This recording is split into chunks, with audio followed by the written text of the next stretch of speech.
the top 10 tips on becoming a game designer or game developer. For most of my career, I was an artist, and that led me in certain pathways, but let's start them off. I'm just gonna get these out of the way first, so we can get into some of the nitty-gritty and play the game. Number one, don't become a game developer. That's what a lot of people say. A lot of people say it's too hard, you won't get in. It's like a lot of things in life. If you are determined and you have a passion for something and you believe you know the right way to go, you'll find a way to do it. For me, in Canada, we can get student loans. So a lot of people, including some of my family, said, why don't you just apply for a job locally, work your way up? Eventually you'll be making good money in whatever career is local.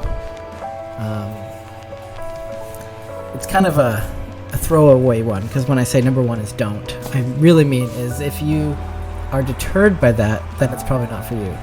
But if that doesn't even shake you, then you should probably give it a try.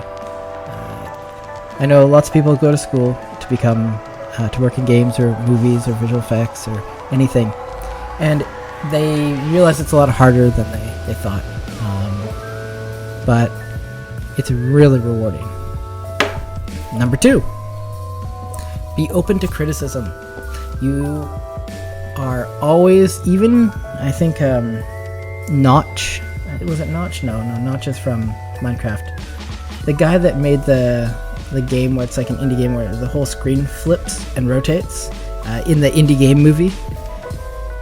He's a good example of someone who wasn't open to criticism and ended up canceling his second game, and it's quite a good story. But you really, especially if you're an artist, but even if you're a programmer, you're working with lots of talented people and lots of new people. You're always going to be working with people with opinions that matter and people with opinions that just want to share their opinions. But you got to be open to criticism for all of them, constructive or direct. It's just, that's why I put it at number two, almost number one, but number two, definitely it's like the most important thing, especially as an artist, is you have to be open to changing your work, not sticking with what you think is final, but going with what everyone else agrees with. Okay, number three on the top 10 tips to becoming a game developer. Work hard. I remember a lot of people in school would go home early. Our lab was open 24 hours a day. It's hard when you're working part-time jobs and all that kind of stuff, but you have to, I guess there's a lot. Cyberpunk is a good example. Cyberpunk 2077 said that they did not pull almost any OT. Our team went to GDC and we got to hear them talk about that. And, well, an end result. One of the big things that I find funny is that you always are going to have a crunch time. It's almost in human nature. Some things get left over and over and over until the end, and then you got to pull a couple all-nighters. I know when I worked at EA, they had the big situation in the States where I think it was some wives actually sued the company because their husbands were at work too much doing OT.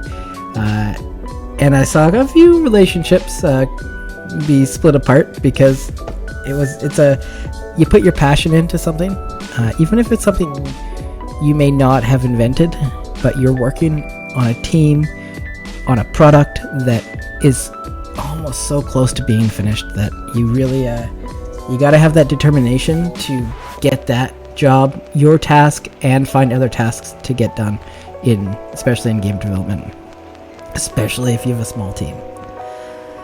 And I will say that our team works very hard.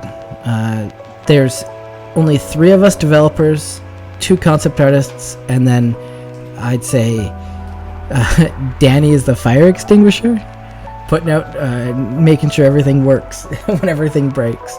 I'm still impressed at the speed we got our Perfor server and our game server, and now we have a login server. That was Danny actually did the research to find PlayFab, and I know. A lot of people are like, oh, PlayFab. Well, it's the best solution, guys. So this is a good one. Number 4, make friends with your team, and if you're in school, make friends with your teacher. You can't have too big of an ego, especially if you're starting out in the games industry. You want to be able to be a team player, work well with others, and be able to kind of, in the beginning, sit back and listen, and eventually know when you have to put your opinion in, because you're the master of your domain. So everyone finds out their own way, but usually headbutting with management.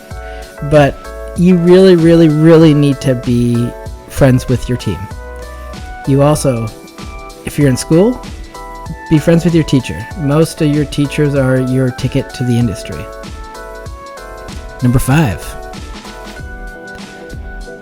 know when to follow your heart. That's it's kind of a hard one to give the suggestion for, but you really want to be able to follow what you think is right.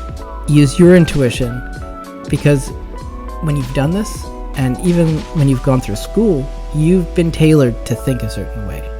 So there's a funny joke, and as an art director now, I can say it out loud. An artist brings a piece of art to an art director and shows it to him. The art director says, yeah, that's cool, but I want this, I want that. And they go through about 10 or so changes. The artist, at the 10th meeting, brings in the original piece of art. And the art director looks at it and says, why didn't you just do this in the first place? And that has happened to all of us in the in the industry more than once. Where's my good one? More than once. So yeah, there's an interesting. Yeah, it's a good one. So yeah, follow your heart when you feel like your intuition has been fine-tuned enough to do it. Otherwise, listen to your leads, listen to your art directors, because eventually it might just come back full circle. Work together as a team. I kind of said that before. That's number 6. But working together as a team, you can't get anything accomplished. Butt heads. Get good at being able to butt heads and get over it. I wouldn't say this in like modern society, but in especially game development, you can't hold grudges. You can't hold things. You gotta just move on, or things will the pot gets stuck, and it is just awful. I've been on teams where, especially people that are new and lacking in skill, or they haven't leveled their skill up as much, can get really egotistical about their work, about other teammates, or jealous that other people are better than them. And that's something everyone is there for a reason. Everyone's been hired. Sometimes if half your job is managing, you gotta just realize that that's part of the job you signed up for. That was 6. Number 7, be a problem solver. Whether you're moving a cube in Blender, let's talk about Maya for a second. If you're not a problem solver, don't ever touch Maya. I know it's improved over the years, but it was one of the more, you gotta know the insides and outs. Some of the 3D programs or game engines like Unreal or Unity have multiple ways of doing the same thing. Some are more optimized, some are not. Sometimes you don't need to use an optimized method if you want something to look beautiful in a cutscene and there's no gameplay. So you gotta know when to use the right skill set. Like if you're doing commercials or movies, the back of the set is always duct tape and plywood. Like that's a metaphor for the backs are always just not concentrated on. Don't put the work where it doesn't need to be done. And that's problem solving thinking. If you're not problem solving, you're building the backs, the bottoms, the sides. It's why there's a really good tip for when you're building out your levels. We used to do this a lot, and I do this today personally. I block in my level and then I light it, and then I only texture and add detail really where the lighting is going to be showing the most detail. So if it's in a dark zone, I'll use flatter, lower res concrete. I'll use other things like that really you're never going to notice. People run by it, especially in a single player game. Anyway, I'll move on. That was number 7. Be a problem solver. Figure things out. That's the number one way to get forward, especially if you want to be a programmer or a tech artist or even a lead in development. Number 8. You don't have to play games. I know, it sounds very bizarre, but I have met many game developers that don't play games. There are some, like lighting artists in particular. I'll call you guys all out. I was one for years. They're artistic in nature, and they know how to make things look pretty, but a lot of them don't even know how to model, like 3D model, and they don't need to. They just need to know how to make things look pretty. When it comes to light map UVs, though, that's a different question.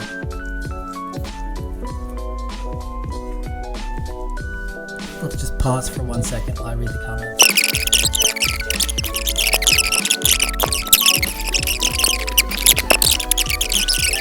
Okay, let's go back to the top 10. If I can pull it back up. So the last one was problem solver. Oh, that's right. You don't have to. We're on number 8.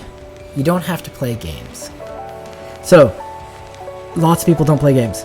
It's shocking. I once asked a team of like 8. I was like, don't you guys want to go on and make your own games? And you'd be surprised. There's a lot of 3D modelers and lighters and programmers don't want to become designers. They don't want to run their own team. It's not actually as in the games industry where people have picked a specific skill. Usually they've gone to school for it, and they've gone forward and worked their way up a artificial ladder to get better at either one skill or a group of skills. And they usually end up not swaying outside of that, and kind of like how most plumbers don't fix their own pipes, most game developers that are like in a tier like that don't play a lot of games. That being said, I also know a visual effects artist that I worked with for years. Hey Tom, if you're out there, I miss you, man. Our chats at work were awesome. He showed me a computer he once made in Minecraft, or a big a monitor, the screen that worked with all back in the day when you just had the flame sticks before everything was in, the torches. It was like, what? How many hours have you spent on this? He's like, you don't want to know. So there's a varying degree, but you don't have to like games to make games. So let's go number 9. Try more than one thing to find out what fits best for you. I think when I was younger, I was fascinated by when you'd pour milk into your coffee and they'd combine together. I always wondered, how do I simulate that? And I was fascinated about plants growing, and I wondered, in a computer, how do I simulate that? And I went into school for graphics, and I'll tell you, like, you really learn that most things that have been created with beauty have a lot of mud in the background. You learn that there's so much more going on behind the scenes when it comes to especially video games. Just getting a character to move across the screen in 3 dimensions is intense. So one thing you can do is you can experiment. A lot of schools have foundation years, so you can take a foundation year. It allows you to take a bunch of different courses. Sometimes you can, when you get in the industry, you can apply for jobs that you took school for, but once you get in, you can ask if you can try out other jobs. A lot of companies will let you, if you have a passion for it, why not? I always heard the rule of thumb is, if you find someone really good, we'll pay them to learn the tools. We just want good people. When I was young, I thought, nah, that's not true. Just like a good friend of mine, he once said, it's not the game I'm working on anymore, it's the team I'm with that is important. And I went on to work on some cool games that had terrible teams, and I totally understood what he was talking about.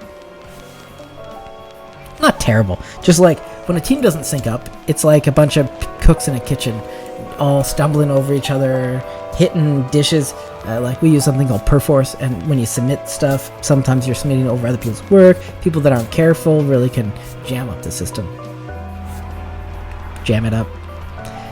And I guess that leaves us with number 10. Have fun. Have fun.